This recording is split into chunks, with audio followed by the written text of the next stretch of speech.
நம்மளுடைய ஒரே கொள்கை எதிரி பாஜக தான். சரி, கொள்கை எதிரின்னு சொன்ன பிறகு எதுக்கு பாஜக வந்து அவருக்கு முட்டு கொடுக்குறாங்க? ஏன் தாங்கி பிடிக்கிறாங்க? விஜய் வந்து என்னுடைய கொள்கை எதிரி பாஜகன்னு அறிவிச்சிட்டாரு. இப்ப நான் என்னுடைய கொள்கை எதிரி பாஜகன்னு அறிவிக்கிறேன். எனக்கு வந்து அவங்க ஆதரவு தெரிவிப்பாங்களா? எனக்கு பிரச்சனை வருகிற போது பாஜக வந்து எனக்கு ஆதரவை அறிக்கை கொடுப்பாங்களா?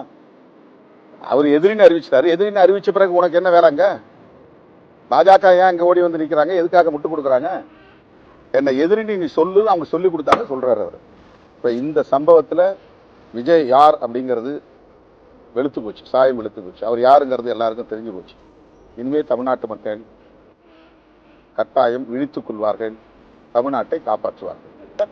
அவரை சுத்தி இருக்கிற கும்பல் அத்தனை பேரும் RSS பாசறையில் பயிற்சி பெற்றவர்கள். நிர்மல்குமார் யாரு? பிஜேபியில இருந்து ஏன் வந்தாரு? பிஜேபிக்கு அவருக்கு என்ன பகை? அந்த கட்சி விட்டு வெளியே வந்ததற்காக அவர் ஏதாவது ஒரு காரணம் சொன்னாரா? அது ஒரு மதவாத கட்சி, அதனால அந்த கட்சியில் மேல இருக்க முடியல, நான் இந்த கட்சிக்கு வரேன் அப்படின்னு ஏதாவது காரணம் சொன்னாரா? அருண்ராஜுங்கிறவர் யாரு? ஒரு IRS அதிகாரியா இருந்தவர், எதுக்காக ரிட்டைர்மெண்ட் வெளியே வரணும்? என்ன அப்பேற்பட்ட ஒரு தேவை அவருக்கு இருந்துச்சு? இதெல்லாம் திட்டமிட்டு இறக்குறாங்க. அதனால RSS பின்னணியிலே இயங்கக்கூடிய விஜய் அரசியல் தமிழ்நாட்டில் எடுபடாது. தமிழ்நாட்டு மக்கள் புறக்கணிப்பார்கள்.